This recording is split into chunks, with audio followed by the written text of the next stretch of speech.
Halides of transition metals, इसका मतलब ये हैलोजन के साथ मिलकर के कौन कौन से कंपाउंड बनाते हैं उनको बोलते हैं हैलाइड्स। इसमें पहला क्वेश्चन तो वही बनता है आप लोगों का कि ये इनकी ऑक्सीडेशन +4 +5 +6 तक पहुंच जाती है। जैसे एग्जांपल टाइटेनियम के साथ +4, यहाँ टाइटेनियम +4 है। वेनेडियम के साथ आपको पता होगा +5 बन जाता है, और क्रोमियम के साथ में CrF6 यानी कि +6 तक बन जाते हैं। ये बात आपको पता होना चाहिए।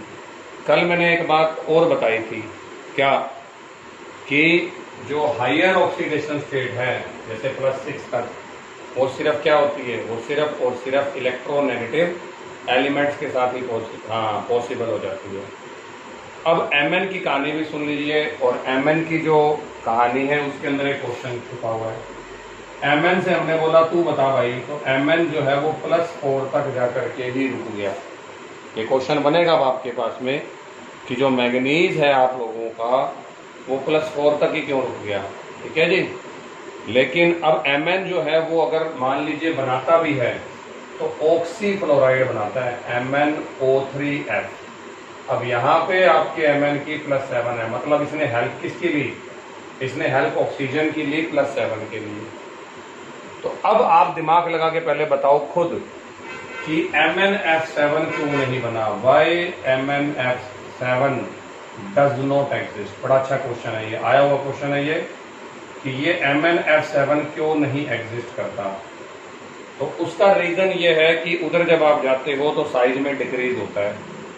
अब मैग्नीज का साइज इतना छोटा हो जाता है कि इसके 7 तरफ, कितनी तरफ, 7 साइड में आप लोगों को 1 2 3 4 5 6 और 7 साइड में आप लोगों को ला करके फ्लोरीन को जोड़ना है।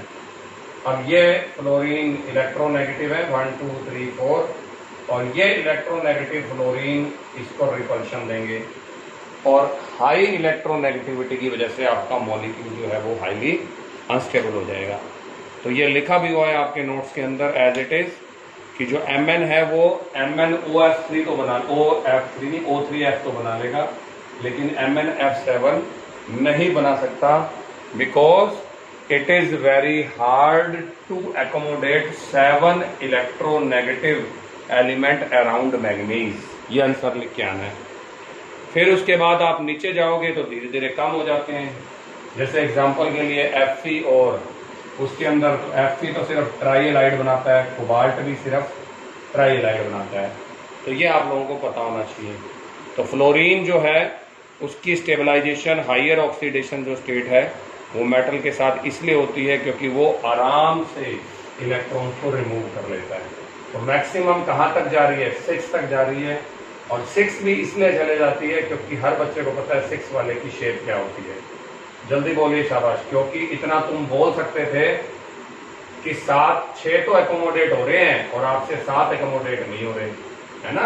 आप ये बात मेरे से पूछ सकते थे कि सर 6 तो आपने कर दिए, 7 क्यों नहीं कर पा रहे, तो उसका रीजन आपके सामने है। फिर जो कल तक एक बात चल रही थी कॉपर की, लास्ट बात, कि कॉपर जो है वो +1 और +2 दोनों स्टेट्स में कैसे आ जाता है। तो ये मैंने आपको कल बता दिया था कि copper can exist in +1 state as it is D10 configuration, पर ये +2 स्टेट के अंदर सिर्फ कौन से मीडियम में रहता है, तो उसका जवाब है एक्वस मीडियम में। एक्वस मीडियम में जो हाइड्रेशन एंथैल्पी होती है वो इसको हेल्प करती है लास्ट इलेक्ट्रॉन को रिमूव करने के लिए। तो क्वेश्चन सुन लो और आंसर भी सुन लो। The higher stability of copper +2 is attributed to the greater negative enthalpy of hydration than that of copper +1, which compensate the second ionization enthalpy included in the removal of electron। अब वो पूछेगा आपसे, ध्यान से सुनना इस क्वेश्चन को, कि पानी में जाते ही कॉपर +1 फटाक से कूद के एक तो कॉपर +2 बना लेता है और एक कॉपर 0 बना लेता है। अब ये डिसप्रोपोर्शन रिएक्शन है, इसी कोई फायदा हो रहा है और इसी कोई घाटा हो रहा है। आराम से सुनना, +1 से मैं +2 में चला गया, 1 लाख से 2 लाख हो गए, फायदा या घाटा, जल्दी बोलो। और फायदे को ऑक्सीडेशन बोलते हैं। फायदा इज इक्वल टू ऑक्सीडेशन। अमन आ गया क्या क्लास में? अमनदीप कटारिया क्लास में प्रेजेंट है क्या? अमनदीप कटारिया जल्दी बोलो। शाबाश, नहीं आया। और मैं +1 से इधर चला गया 0, तो अब ये क्या हो रहा है? जल्दी बोलिए। नुकसान। तो ये होता है मेरा ये मेरा रिडक्शन होता है। तो इसका मतलब, पर क्वेश्चन क्या पूछा जाएगा? कॉपर +1 एक्वस मीडियम में +2 के अंदर कैसे चेंज हो जाता है? तो उसके लिए मैंने आपको पूरा आंसर लिख रखा है। Due to great negative enthalpy of hydration लिखा हुआ है एज इट इज। तो ये मेरे पास इसके हैं हैलाइड्स। अब हैलाइड्स के बाद बारी आती है ऑक्साइड्स की। ये लो जी, क्वेश्चन नंबर नेक्स्ट। हाँ पूछ। सीआर यार क्या बात कर रहा है? इसके बाद बेचारे के बाद 6 ही है। रीडिंग 5 4x1 6 ही है, तो 6 ही देगा। 7 कहां से देगा? मैंने ये बात बोला है, नहीं MnF7 इसलिए नहीं होता क्योंकि 7 इलेक्ट्रोनेगेटिव एलिमेंट्स को पास एकोमोडेट करना बहुत मुश्किल काम है। ये सारे इलेक्ट्रोनेगेटिव हैं, और जो इलेक्ट्रोनेगेटिव है वो आपस में क्या करेंगे? जल्दी बोल शाबाश। दोस्ती करेंगे, रिपल्शन। और रिपल्शन से एनर्जी बढ़ जाएगी। एनर्जी बढ़ते ही आपका मॉलिक्यूल क्या हो जाएगा? अनस्टेबल हो जाएगा। बिल्कुल ठीक है, चल जाएगा काम अब तो। अब ऑक्साइड की बात करते हो तो ऑक्साइड इसके अंदर, यहां तो मैंने लिखा 4 5 6 3 भी लिख सकते थे। कहां गया 3? ये रहा 3। तो फ्लोराइड तो +3 से लेकर के और +6 तक गया। जो फ्लोराइड है ना, फ्लोराइड तो 3 से लेकर 6 तक गया, लेकिन ऑक्साइड जो है वो 3 से लेकर के और 7 तक चले जाते हैं। और उसका रीजन ये होता है कि इनके अंदर 2 बॉन्ड बनाने की पावर होती है, तो ये डबल कर लेते हैं। जैसे एग्जांपल के लिए स्कैंडियम के अंदर Sc2O3 बन जाएगा, ये लो जी +3। टाइटेनियम के अंदर TiO2 बन जाएगा +4। अब वैनेडियम में 5 ऑक्सीजन लगाने थे, तो मैंने 5 नहीं लगाए। देखो क्या कर दिया मैंने, 2 वैनेडियम बुला करके और फिर उसके साथ 5 ऑक्सीजन जोड़ दिए। और क्रोमियम के साथ CrO3, ठीक है जी। और उसके बाद में लास्ट मेरे पास आ जाएगा Mn2O7। अब इतनी बात याद रखो कि जितना ऑक्सीडेशन नंबर बढ़ जाएगा, ठीक है जी, oxidation number, positive charge increase हो जाएगा। जैसे ये 3 है, ये 4 है, ये 5 है, ये 6 है और ये 7 है। क्योंकि कल वो पूछ रहा था सचिन की सर ये मुझे एसिडिक का पता नहीं चलता। तो अगर चार्ज पॉजिटिव बढ़ता है तो एसिडिक नेचर बढ़ती है। बस इतनी बात याद रखनी है तेरे को। More the positive more will be the acidic nature, that's all. इतनी सी बात याद रखनी है। अब ऑक्साइड के लिए लिखा हुआ है, अगर आप लोग कंपेयर करते हैं ऑक्साइड का और हैलाइड्स का, तो it becomes clear that the oxygen has greater capacity to stabilise the highest oxidation state as compare to fluorine. बिल्कुल सही बात है। और उसके लिए क्यों? क्योंकि ऑक्साइड ज्यादा स्टेबल क्यों है? क्योंकि वो डाई की फॉर्म में बना रहे हैं, डायमर की फॉर्म में, Mn2O7, जबकि फ्लोरीन सिंगल एलिमेंट है। अब अगर आप लोग बात करते हो कि ऑक्साइड्स जो है आपके, the higher oxidation of Mn in fluorine is MnF4, लेकिन कोई कंपेयर कर दे कि ऑक्साइड के अंदर कितनी है मैक्सिमम, तो Mn2O7। तो इसका मतलब कि ज्यादा ऑक्सीडेशन स्टेट जो है वो ऑक्साइड्स के साथ पॉसिबल होती है, फ्लोरीन के साथ नहीं होती। और इसका रीजन ये लिखा हुआ है कि oxygen can form multiple bond. Oxygen can form multiple bond while the fluoride can form only single bond. तो आज मैं आपके साथ भले ही 7 ऑक्सीजन जोड़ रहा हूं, तो आप मेरे से क्वेश्चन पूछोगे, अच्छा या तो तुमने 7 ऑक्सीजन जोड़ दिए, अब रिपल्सन हो नहीं रहा, यहां आपको जो है 7 फ्लोरीन जोड़ने में रिपल्सन दिख रहा था। तो भाई साहब वो 7 ऑक्सीजन डबल बॉन्ड बना के बैठे हैं, जबकि फ्लोरीन जो है वो सिंगल बॉन्ड बना के बैठे हैं। अब डबल बॉन्ड और सिंगल बॉन्ड में स्टेबिलिटी शायद मुझे बतानी नहीं पड़ेगी किसकी ज्यादा होती है। जल्दी बोलिए शाबाश। तो आज मैं बोल दूं, अगर मैं क्वेश्चन डाल देता हूं कि हाइयर ऑक्सीडेशन स्टेट ऑक्सीजन के साथ तो +7 पहुंच गई मैग्नीज की, लेकिन फ्लोरीन के साथ सिर्फ +4 पहुंच गई, तो इन दोनों क्वेश्चन को मिक्स कर देना। और एज इट इज यहां से पढ़ के सुना देता हूं क्या लिखा हुआ है, सुन लो।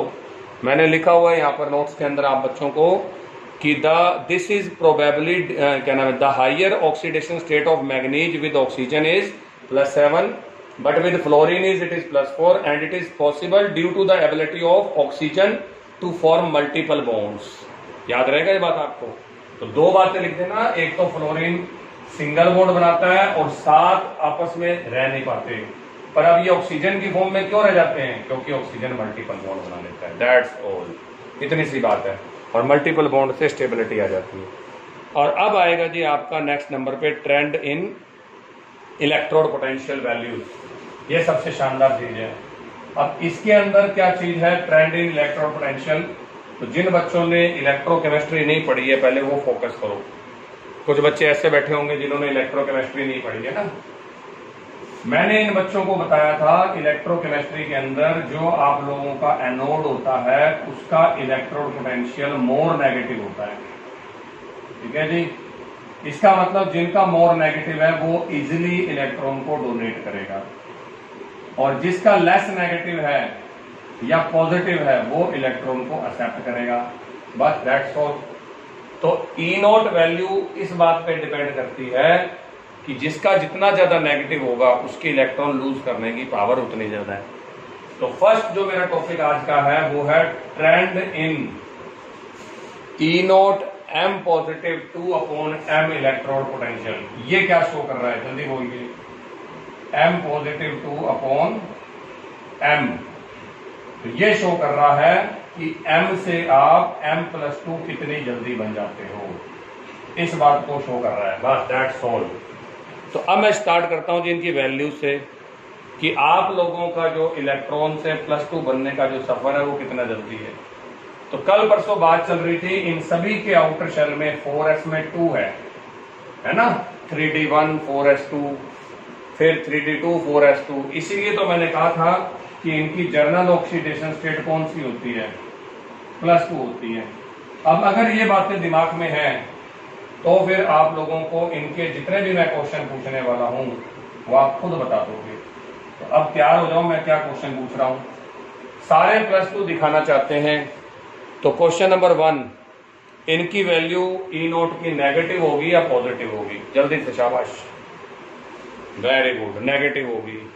लेकिन जब मैं +2 वाली ये m/m पॉजिटिव 2 याद आ रही है, m/m पॉजिटिव 2 याद करके दिखाओ। जिंक के लिए लिखा था तुम लोगों ने, याद करो, ई नोट Zn +2 Zn। अब याद आ गया कुछ। और ये वैल्यू, हाँ वेरी गुड, ये वैल्यू थी -0.76। तो पहला क्वेश्चन ये है, सारे 2 इलेक्ट्रॉन देने को तैयार है और मैंने कहा था जो देने को तैयार है उसकी वैल्यू नेगेटिव। शाबाश, पहले नंबर पे तुम्हारी बात सही है। लेकिन स्कैंडियम के लिए ये वैल्यू लिखी हुई है डैश, मतलब इसके लिए ये वैल्यू लिखी नहीं हुई। ऐसा क्यों हो गया? दूसरा question, why m positive 2/m electrode potential value for scandium is, बिल्कुल। स्कैंडियम कहता है सर क्या बातें कर रहे हो, मैंने तो कल ही मना कर दिया था, मैं +2 दिखाऊंगा ही नहीं। स्कैंडियम का कॉन्फ़िगरेशन होता है 3d में 1 और 4s में 2। इसका मतलब ये आपको डायरेक्ट +3 ही दिखाएगा और +2 नहीं दिखाएगा। ये हो गया जी। अब मैं बाकियों की वैल्यू लिख देता हूं, हालांकि मुझे लिखने का कोई मतलब नहीं बनता क्योंकि बच्चा कहता है मुझे कौन सा याद करनी है, लेकिन मैं इसलिए लिख रहा हूं ताकि मैं समझा सकूं। अब बारी आई -1.18, उधर जाने पर देखो कम हो रही है, फिर -0.9 और अचानक ये वैल्यू बढ़ गई। किसके लिए? मैग्नीज के लिए। अब ये बताइए मैग्नीज के लिए ये वैल्यू अचानक क्यों बढ़ गई? अब बढ़ने का मतलब मोर नेगेटिव हो गई। मोर नेगेटिव का मतलब वो जल्दी से इलेक्ट्रॉन डोनेट करना चाह रहा है। मैग्नीज की फीलिंग समझो, क्या कह रहा है मैग्नीज, जल्दी करो 2 इलेक्ट्रॉन ले जाओ। अब सोचो इस बात के पीछे लॉजिक क्या होगा। Very good. बस इन चीजों को समझते हो तो फिर मुझे केमिस्ट्री पढ़ानी आसान है। ये रहा 3d5 और ये रहा 4s2। आज क्रोमियम तो मना कर रहा है कि सर नहीं, थोड़ा मत ही दो, क्या फायदा है 2 इलेक्ट्रॉन देने का। लेकिन मैग्नीज कह रहा है देखो जल्दी करो। 0.9 से बढ़कर वो 1.18 हो गया। और उसका रीजन ये है, अगर मैग्नीज का मैंने 2 इलेक्ट्रॉन निकाल लिया तो वो 3d5 बन जाएगा।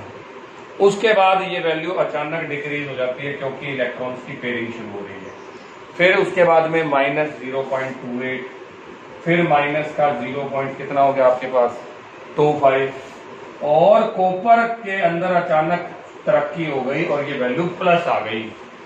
कॉपर ने तलवारें निकाल ली, दो इलेक्ट्रॉन। हाँ, कॉपर कहता हाथ मत लगा देना दूसरे इलेक्ट्रॉन को। क्या ये ऐसे बातें करता अच्छा लग रहा है?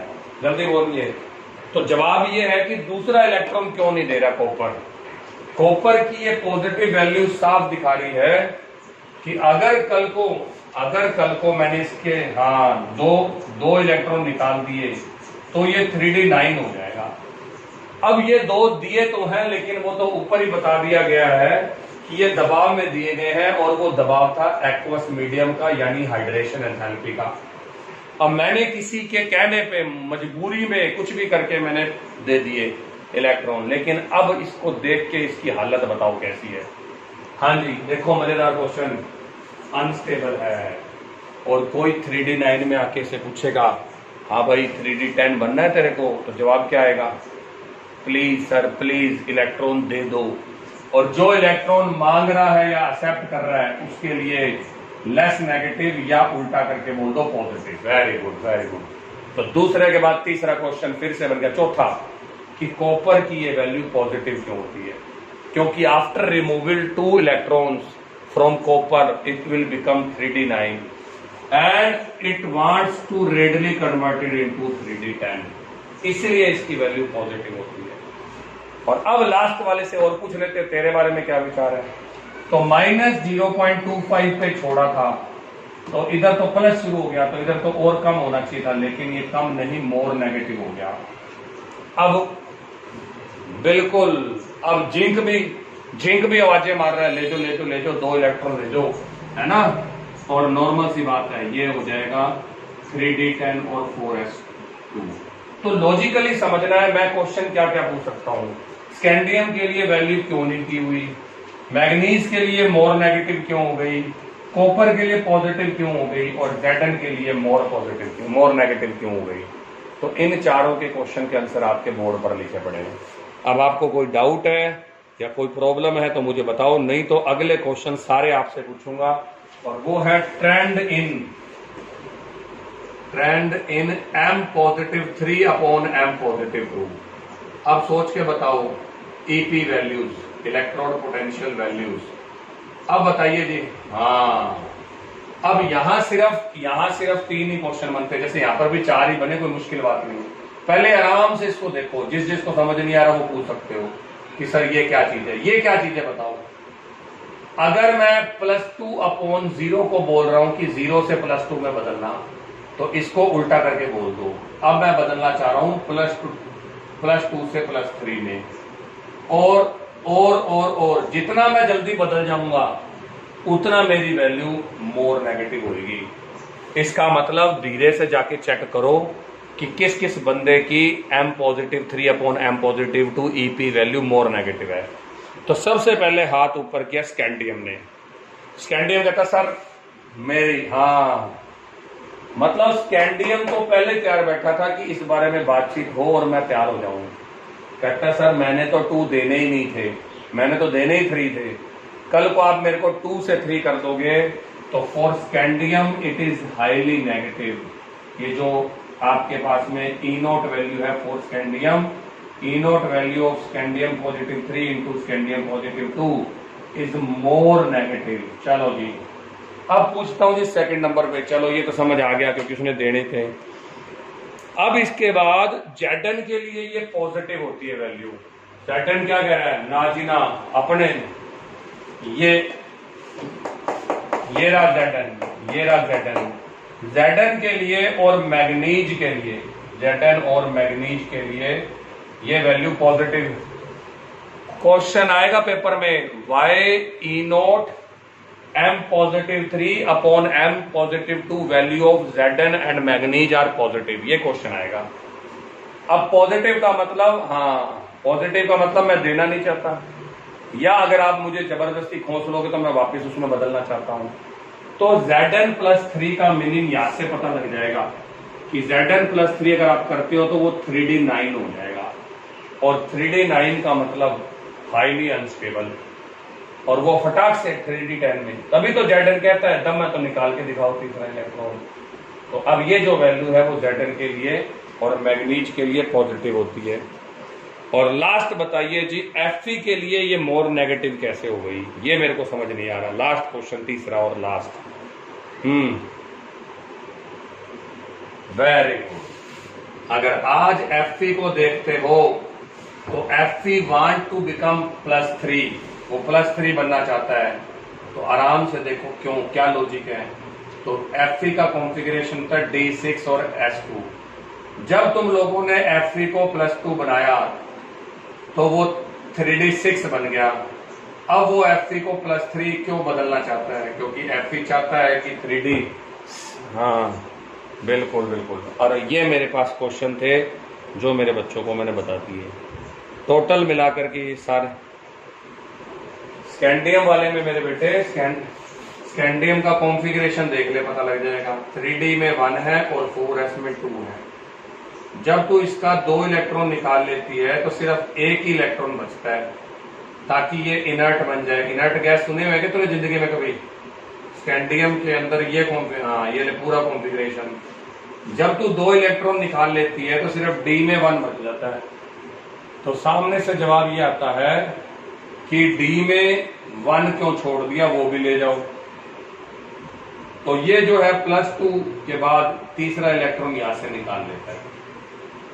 समझ में आ गई ना आपको?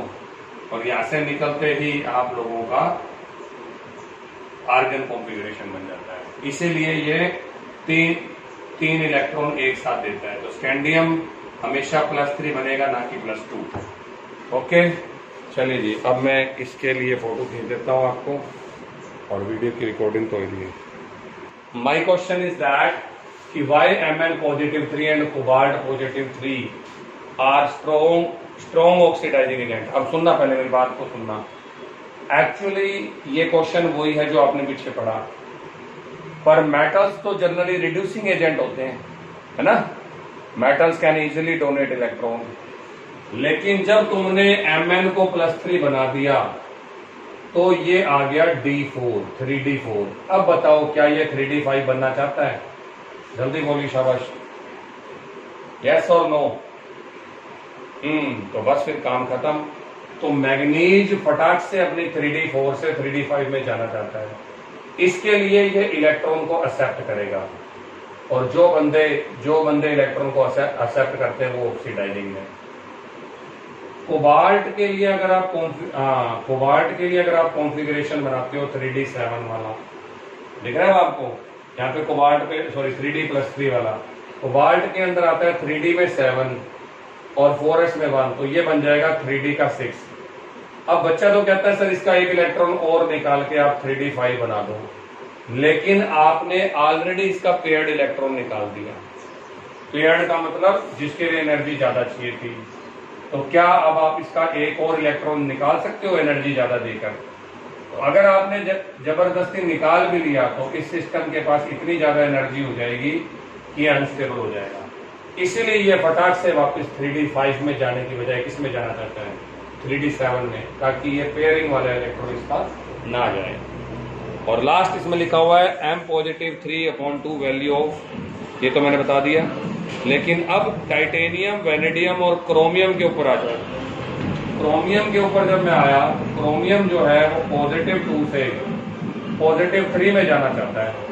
इसका मतलब ये रिड्यूसिंग एजेंट है, उल्टा काम कर रहा है, +2 से +3 में। इसका रीजन है कि क्रोमियम होता है 3D4 इस कंडीशन में, और आज ये 3D4 से 3D3 को जाना चाहता है। तो 3D4, हाँ बिल्कुल बिल्कुल बिल्कुल, ऊपर होते हैं Eg ऑर्बिटल और नीचे होते हैं T2g ऑर्बिटल। तो मैं यहाँ 3D4 हूं, मतलब 4 इलेक्ट्रॉन, और मैं उल्टी बात कर रहा हूं कि मैं 5 में। ये क्वेश्चन बना हुआ है, याद आ गया मेरे को। ये क्वेश्चन बना हुआ है कि Mn तो +3 स्टेट के अंदर आपका इलेक्ट्रॉन एक्सेप्ट करके D5 बनाना चाहता है, जबकि क्रोमियम नहीं बनाना चाहता। तो इसका रीजन है, क्रोमियम कहता कि सर मैं 3D3 बनना चाहता हूं और 3D3 में ये कॉन्फ़िगरेशन आएगा, और इस कॉन्फ़िगरेशन में आपको साफ दिख रहा है ये आधे भरे हुए हैं, इसलिए स्टेबिलिटी ज़्यादा होती है। ये बुक में है जी क्वेश्चन। हाँ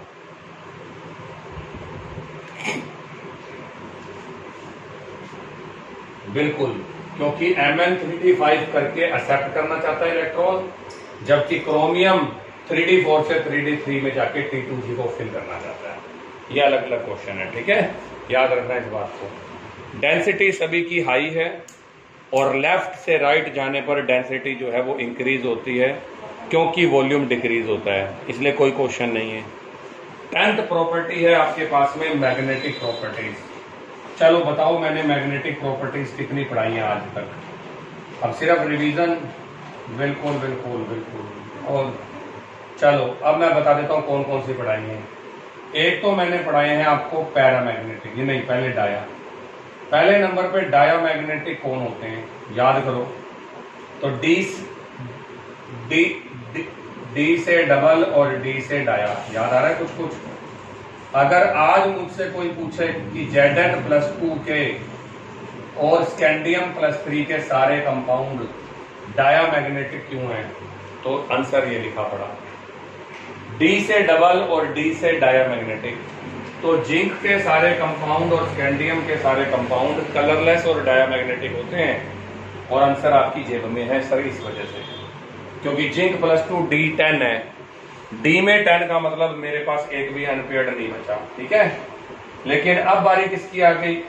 पैरामैग्नेटिक की। तो पैरामैग्नेटिक का मतलब था कि कुछ डबल हो जाते हैं और कुछ सिंगल हो जाते हैं। लो जी ये रहा पैरामैग्नेटिक 1 2 3 4। अगर एक भी सिंगल इलेक्ट्रॉन है, एक भी, चलो या तो मैंने 2 बना दिए, तो ये पैरामैग्नेटिक है। जैसे निकल+2 पैरामैग्नेटिक होता है, याद रखना। कोबाल्ट+3 भी पैरामैग्नेटिक होता है, कोबाल्ट+2 भी पैरामैग्नेटिक होता है। लेकिन अब जो क्वेश्चन आता है वो आता है जी तीसरा, दैट इज फेरोमैग्नेटिक। याद आ रहा है कुछ कुछ? फेरोमैग्नेटिक सॉलिड, हाँ, जब सारे इलेक्ट्रॉन अनपेयर्ड हो जाते हैं और उनके डोमेन एक ही डायरेक्शन में होते हैं, तो उसे बोलते हैं जी आप लोगों के फेरोमैग्नेटिक।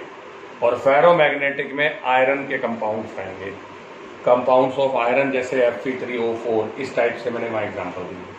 तो कल को कोई कह दे इसके अंदर और भी पढ़ना चाहते हो तो मैं पढ़ा दूंगा, मुझे कोई दिक्कत नहीं है। फेरो के बाद एंटी फेरो और एंटी फेरो के बाद में आपका फेरीमैग्नेटिक, पर ये 3 याद रखना। पर ज्यादातर पेपर में नंबर 1 और नंबर 2 आते हैं। तो किसी ने मेरे से पूछ लिया कि मैग्नेटिज्म क्या होता है, तो मैग्नेटिज्म वही होता है जो आपको चैप्टर नंबर 9 में मैंने पढ़ा दिया, और उसकी वैल्यू होती है म्यू = √n, हाँ, n+2। लेकिन अब ये होती किस वजह से है वो पूरी डिटेल पढ़ते हैं, सुनना ध्यान से। एक्चुअल में किसी भी XYZ ऑर्बिटल में जब इलेक्ट्रॉन घूम रहा होता है तो उसका स्पिन 2 तरीकों का होता है, एक ऑर्बिटल मैग्नेटिक मूवमेंट और एक स्पिन मैग्नेटिक मूवमेंट। सुनना ध्यान से, ऑर्बिटल मैग्नेटिक मूवमेंट जो वो ऑर्बिट में चक्कर लगा रहा है। अब एक शेल में 2 इलेक्ट्रॉन होते हैं, तुमने बोला एक का स्पिन क्लॉकवाइज, एक का स्पिन एंटी क्लॉकवाइज। ये सुना हुआ क्या कहीं जिंदगी में? एक का स्पिन क्लॉकवाइज होता है, एक, ये सुनी हुई है लाइन? तो एक आ रहा है क्लॉकवाइज, एक आ रहा है एंटी क्लॉकवाइज। थोड़ी देर बाद आवाज आई धड़ाम और लो जी भिड़ गए और पटाखा बज गया। जब तू क्लॉकवाइज जा रहा है और मैं एंटी क्लॉकवाइज जा रहा हूं तो तेरी और मेरी टक्कर होनी पक्का है। पर ये बात 11th क्लास में बच्चे इसलिए नहीं पूछ पाते क्योंकि उन बेचारों को पता ही नहीं होता।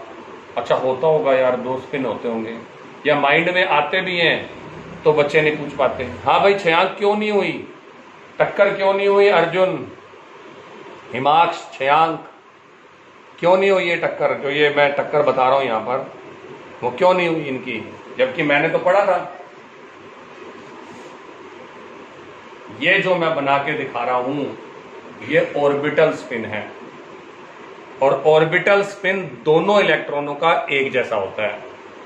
अगर तू क्लॉकवाइज है तो मैं भी क्लॉकवाइज हूं, और तू एंटी क्लॉकवाइज है तो मैं भी एंटी क्लॉकवाइज हूं। अब ये रहा न्यूक्लियस, थोड़ा हवा में देखो, और ये रहे गेड़े लग रहे हैं।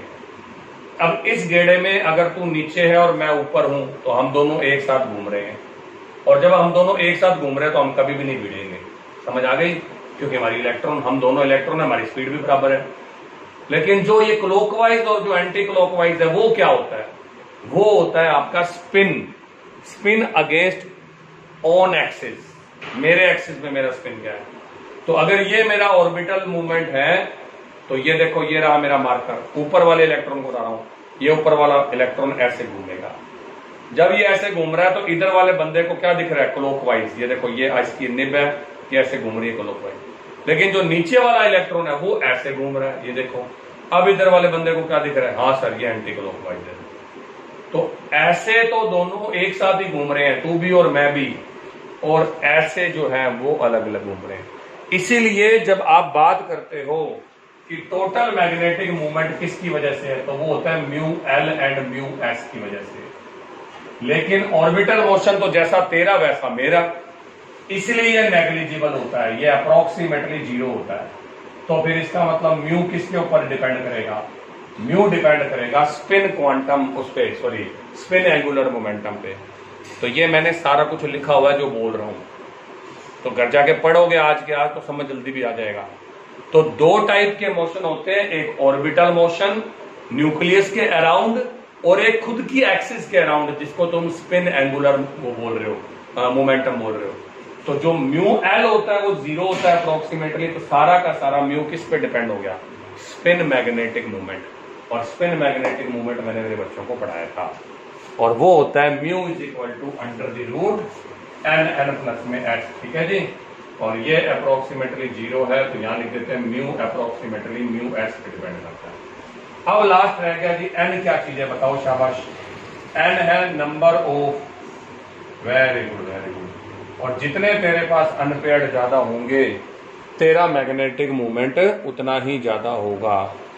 तो क्वेश्चन ये आके खड़ा हो गया कि जिंक के, सुन लो क्वेश्चन, जिंक के कंपाउंड्स का मैग्नेटिक मूवमेंट 0 कैसे होता है? ये आएगा आपको सुनना। स्कैंडियम के कंपाउंड का, टेक्नीशियम के कंपाउंड का और जिंक के कंपाउंड का जो मैग्नेटिक मूवमेंट है वो 0 कैसे हो गया? तो क्या जवाब दे के आओगे? सर इनमें अनपेड इलेक्ट्रॉन है ही नहीं। कोई कह देगा कि निकल +2 में बताओ, तो मैं बड़ा खुश होकर बता दूंगा कि निकल का नंबर होता है 3D में 8 और 4s में 2। तो निकल के +2 का मतलब 3D में 8, और 3D में 8 का मतलब ये लिखा पड़ा देखो, अनपेड कितने हैं? तो अनपेड इसके अंदर 2 हो गए। तो कल को मुझे कोई कहेगा निकालने के लिए, तो मैं 2 मिनट में निकाल दूंगा। 2 + में 2 that is mu under the root 8, और म्यू 9 होता अंडर रूट तो 3 होता, तो 2.9, और यूनिट होती है Bohr magneton. The unit of mu is Bohr magneton. तो डायमैग्नेटिक समझा दिया, पैरामैग्नेटिक भी समझा दिया, और नोट डाला हुआ है इसके अंदर ये वाला कि स्कैंडियम टाइटेनियम, सॉरी टाइटेनियम लिखना था ना, मैंने टेक्नीशियम लिख दिया, सॉरी। टाइटेनियम और जिंक के कंपाउंड डायमैग्नेटिक होते हैं। हाँ, ये नोट डाला हुआ है। अगला टॉपिक इसी से जुड़ा हुआ है, सेम टू सेम, कलर्ड। ये था जी मेरा 10th number topic. 11th number है कलर्ड आयंस। हाँ बिल्कुल, बोलो बोलो बोलो।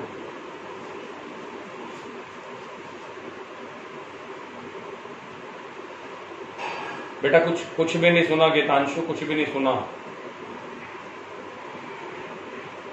एंटी क्लॉकवाइज और क्लॉकवाइज ये है कि देख, न्यूक्लियस के चारों तरफ जब कोई चीज मोशन कर रही होती है उसको ऑर्बिटल मोशन बोलते हैं, और ऑर्बिटल मोशन दोनों इलेक्ट्रॉन्स का एक जैसा होता है। 11th क्लास में 4 क्वांटम नंबर पढ़े थे। चौथा था एस, जिसकी वैल्यू थी +½ और -½ और तूने कहा था एक ऑर्बिटल में एक इलेक्ट्रॉन सीधी मुंडी वाला और एक उल्टी मुंडी वाला। याद आ गया? 11th class. और उस सीधी मुंडी का मतलब क्या था और उल्टी मुंडी का मतलब क्या था? बोल बोल बोल। सीधी मुंडी का मतलब क्लॉकवाइज स्पिन, और उल्टी मुंडी का मतलब एंटी क्लॉकवाइज स्पिन। तो बस फिर बात खत्म हो गई। क्लॉकवाइज स्पिन और एंटी क्लॉकवाइज स्पिन खुद के एक्सिस पे है। ये ऐसे है तो ये ऐसे है। एक तो मोशन तू ऐसे कर रही है, एक तो खुद के एक्सिस के लोग इस तरीके से एक्सिस कर रही है। ये ले, चल मान लो अगर तेने ऐसे बना दिया वो सर्कल, अब उसको ओरिजेंटल ले ले तो ये समझ में आ जाएगा। अब ये पेन तेरे हिसाब से कौन सी मूवमेंट कर रहा है, जल्दी बोल। दिख रहा है ये अगर इसकी नोब है तो ये कौन सी डायरेक्शन में उड़ रहा है, जल्दी बोल बोल। क्लॉकवाइज। और नीचे वाला इलेक्ट्रॉन कहता मैं ऐसे घूमूंगा, और ये इस पाथ पे घूम रहे हैं सेम। मैंने पाथ को ऐसे कर दिया, अब इलेक्ट्रॉन तेरे सामने आ गया। समझ आ गया अब तो, खोपड़े में घुस गया। हाँ बिल्कुल बिल्कुल। वो कोई पूछ रहा है कि ब्लर है क्या, वीडियो ब्लर चल रहा है। Next topic is coloured ions. बताइए जी कलर्ड कौन होगा और कलरलेस कौन सा होगा। तो वेरी गुड, डायामैग्नेटिक वाले बंदे होंगे कलरलेस, ठीक है जी, और पैरामैग्नेटिक वाले सारे के सारे होंगे हमारे पास में कलर्ड। तो क्वेश्चन अब फिर से वही बन गया कि जिंक के जो कंपाउंड है वो सारे के सारे कलरलेस हैं, क्यों। और स्कैंडियम के भी कलरलेस हैं। ये मत लिखना ना, because it is diamagnetic, 0 number मिल जाएंगे, बता देता हूं मैं आपको। बिल्कुल। अब कलर का रीजन होता है अनपेयर्ड इलेक्ट्रॉन, और डायामैग्नेटिक और पैरामैग्नेटिक के पीछे भी यही लॉजिक होता है। ये बात मैं बोल सकता हूं कि जो डायामैग्नेटिक है वो कलरलेस है, लेकिन मैं रीजन में इसको नहीं लिख सकता। रीजन तो मुझे यही लिख के आना पड़ेगा कि सर ये लोग जो है वो कलर्ड नहीं है, ठीक है ना, क्योंकि इनके पास अनपेयर्ड इलेक्ट्रॉन नहीं है। अगर आपके पास अनपेयर्ड इलेक्ट्रॉन नहीं है तो ऑटोमेटिकली बात है आप विबग्योर रीजन में ट्रांजिशन शो नहीं करेंगे। तो ये बात कोऑर्डिनेशन में क्लियर कर दी थी कि अनपेयर्ड इलेक्ट्रॉन ऐसा क्या कर देते हैं जिसकी वजह से कलर आ जाता है। चलो ये तो मैंने रट्टा मरवा दिया कि जिसके पास अकेले इलेक्ट्रॉन है वो कलर्ड होगा, जिसके पास अकेले इलेक्ट्रॉन नहीं है वो कलर्ड नहीं होगा। तो अब मैंने आपको ट्रांजिशन बताया था, और ट्रांजिशन में मैंने आपको ये बात समझाई थी, ये देखो कि कल को अगर सारे इलेक्ट्रॉन डबल हो जाएं, ये जरूरी नहीं है D2G बनाना, इसको D10 भी बना के समझा सकते हैं। तो कल को अगर मेरे पास एक इलेक्ट्रॉन भी अकेला होता तो ये 400 से लेकर के 800 नैनोमीटर यानी कि विबग्योर रीजन के अंदर लाइट को एब्जॉर्ब कर सकता था, और लाइट को एब्जॉर्ब करके ये ऊपर हायर क्लासेस में एक्साइट हो जाएगा। लेकिन एक्साइटेड स्टेट में कोई भी ज्यादा देर नहीं रह सकता। कोई भी मैंने आपको एनर्जी दी और वो एनर्जी की जो वेवलेंथ है वो वेवलेंथ 400 से 800 की है, तभी आप शो करोगे कलर। तो जो सिंगल इलेक्ट्रॉन होते हैं ना वो आराम से 400 से 800 के बीच में माइग्रेट कर देते हैं। अब वो जब वापस आएंगे, क्योंकि एक्साइटेड में ज्यादा देर तो मैं रहूंगा नहीं, तो अब वो एनर्जी एमिट करेंगे और वो एनर्जी इसी रीजन के बीच में होगी, और जब होगी तो कलर भी होगा। लेकिन अगर मैंने सारे डबल कर दिए, ये तो D10, कल को आप जिंक की बात करो, जिंक कह रहा है मैं तो D10 हूं, अब D10 में से ट्रांजिशन कराना ये पॉसिबल नहीं है। पर पॉसिबल क्यों नहीं है? क्योंकि एनर्जी ज्यादा लगेगी। तो बच्चा कहता लगा दो, एनर्जी ज्यादा लगा दो, क्या दिक्कत क्या है। अब आपने एनर्जी जब ज्यादा करी तो energy is inversely proportional to lambda. आप कह रहे हो कि मैं तो D10 को ना नॉट पॉसिबल की जगह पॉसिबल कर देता हूं, ये ट्रांजिशन करवा के मानूंगा। तो इस ट्रांजिशन के लिए हाई एनर्जी चाहिए, और जैसे ही एनर्जी ज्यादा हुई, बताओ जी क्या होने वाला है, बोलो शाबाश। वेवलेंथ कम हो जाएगी, और वेवलेंथ जैसे ही लेस देन 400 हुई तो सिर्फ और सिर्फ व्हाइट कलर आएगा, और white is not a colour. ये बात मैंने आपको बताई थी। एक्साइट तो मैं करा लूंगा, ऊपर हाइयर कोई भी जो भी लेवल होगा उसमें करा लूंगा, लेकिन फुली फील्ड वाले जो होते हैं उनके अंदर ये समस्या आ जाती है। तो इसीलिए मेरे बच्चे टोटल मिलाकर के आप लोगों को इसका ध्यान रखना पड़ता है कि सर जो अनपेयर्ड इलेक्ट्रॉन लेकर बैठा है वो ही कलर होगा। और कुछ कलर मेरे को आने चाहिए क्योंकि वो रोज लैब में मिल रहे हैं। अब देखो कलर किस किस बात पे डिपेंड है। कलर इस बात पे भी डिपेंड है कि तेरे पास इलेक्ट्रॉन बदल रहे हैं। Fe+2 लाइट ग्रीन होता है और जबकि Fe+3 येलो कलर का होता है। देखो दोनों भाइयों के अलग अलग रंग। अब ये लाइट ग्रीन क्यों है और ये येलो क्यों है? क्योंकि इसमें अनपेयर्ड 4 है, इसमें अनपेयर्ड 5 है। समझ आ गई बात आपको? इसी तरीके से आपके 2-3 कलर मैग्नीज की बात करते हैं। अब कलर किस पे डिपेंड है? कलर डिपेंड है आप लोगों के अनपेयर्ड इलेक्ट्रॉन पे। जितने अनपेयर्ड इलेक्ट्रॉन ज्यादा उतना तेरा डार्क कलर, डेंस कलर उतना ज्यादा। तो मैंने चेक किया, ऐसा करता हूं, क्रोमियम के कंपाउंड्स को चेक करता हूं। तो क्रोमियम के जो कंपाउंड है वो डार्क ऑरेंज कलर का। डाइक्रोमेट देखा होगा कभी? डाइक्रोमेट, पोटेशियम डाइक्रोमेट, तो वो डार्क ऑरेंज कलर का डाइक्रोमेट होता है Cr2O7-2। लेकिन अब मैग्नीज की बारी आई तो मैग्नीज के अंदर +2 के अंदर 5 अनपेयर्ड है। तो 5 अनपेयर्ड में येलो कलर दिखा रहा है, डार्क येलो, जबकि मैग्नीज लाइट पिंक कलर की फ्रॉक पहन के आ गया। अब लोग मजाक उड़ा रहे हैं, अरे मैग्नीज आज तो बड़ा सुंदर लग रहा है, क्या बात हो गई है ना। तो आज तू मैग्नीज है, तेरे पास +5 है और तू लाइट पिंक कैसे हो गया? तो इसका रीजन वही है जो इसकी मेटालिक स्ट्रेंथ में था। याद है इसका मेल्टिंग पॉइंट कम था, तो मैंने कल एक बात बोली थी, हाथी के दांत हाथी के दांत खाने के और दिखाने की ओर। तो आज मैं 5 अनपेयर्ड लेने के बाद भी, होने के बाद भी 5 अनपेयर्ड इलेक्ट्रॉन मैं लाइट कलर का कैसे हो गया? तो उसका क्वेश्चन ये बन गया कि सर ये D5 के जो इसके इलेक्ट्रॉन है ये स्टेबल होते हैं और स्टेबल इलेक्ट्रॉन्स को जंप करवाना बड़ा ही क्या होता है, मुश्किल होता है। ठीक है जी। तो ये आप लोगों का एक मात्र क्वेश्चन बनता है जो अच्छा कि मैग्नीज 5 अनपेयर्ड इलेक्ट्रॉन होने के बाद भी लाइट कलर का है। तो वो कहता है मेरे 5 इलेक्ट्रॉन तो हैं लेकिन 5 स्टेबल हैं, और स्टेबल को जंप करवाऊंगा तो क्या लगेगी? जल्दी बोलो, फिर से वही बात आ गई। स्टेबल को जंप कराऊंगा तो हाँ, एनर्जी क्या लगेगी? हाई लगेगी। और हाई एनर्जी का मतलब वेवलेंथ गुड़क जाएगी, और गुड़कते ही वो देखो लाइट पिंक कलर का है। तो सही कलर लेकिन लाइट पिंक है। अब कलर किस किस बात पे डिपेंड, कलर किस किस बात पे डिपेंड करता है? पहले नंबर ऑफ डी इलेक्ट्रॉन। अगर डी इलेक्ट्रॉन बदल गए तो कलर बदल जाएगा। जैसे Fe+2 ग्रीन कलर का, लाइट ग्रीन, और वो येलो कलर का।